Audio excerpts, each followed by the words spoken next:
Hello everyone, Day K Jeet Kune Physiology and more, and today is day 5 of resistance training and conditioning. I'm going to talk a little bit more about lower body today. Okay, so now everyone has their own conditioning levels, okay? So yeah, obviously if you're not very well conditioned or if you're just getting into it, you definitely want to start basic, okay? But I'm going to talk a little bit more about advanced exercises today, basically what I do. So majority of the time, I will either do on my leg training days or my lower body martial arts days, I will do kicks and or weight training before I go for a run. Once I go for a run, then I'll come back and I will do some speed training, and then I do a cool down and stretches like that, okay? So I'm going to give you a quick example of that today. And so here, let me get in position, and here we go. Okay, so obviously there's many different types of leg exercises. The main ones that I honestly love to do is squats, deadlifts, and Romanian deadlifts. I can't do much weight for regular squats because I don't have a squat rack. And honestly, you can only put so much weight up and over your head, behind your back. Yes, I know you can do front squats. I'm not too keen on front squats. I've never liked them. But I do so goblet squats, so that's what I'm going to show you.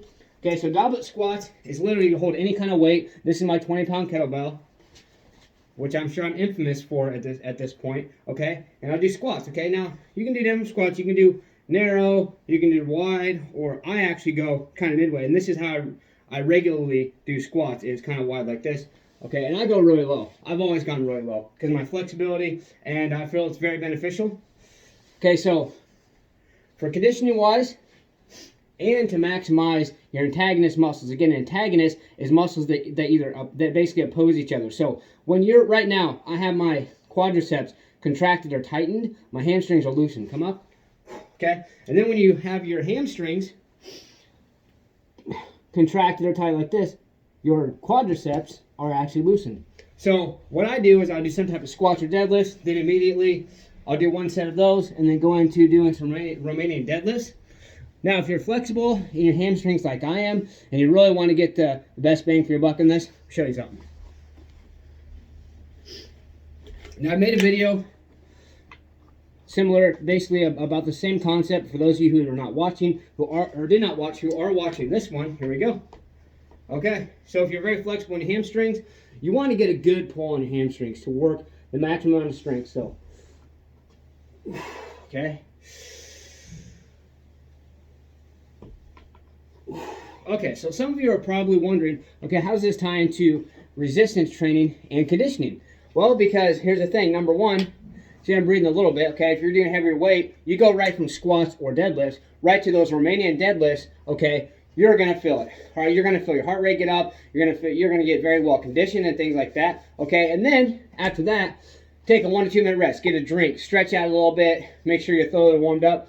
Go for a walk, a jog, a run, a bike ride. I know I said jog and run because jogging and running are two completely different things. A jog is just what I call a turtle trot. A run is boom, boom, where you glide. And that's what I do, okay? Then I judge anybody. If you're just getting into jogging, great. As long as you're doing something that's awesome. The point I'm making is this, okay?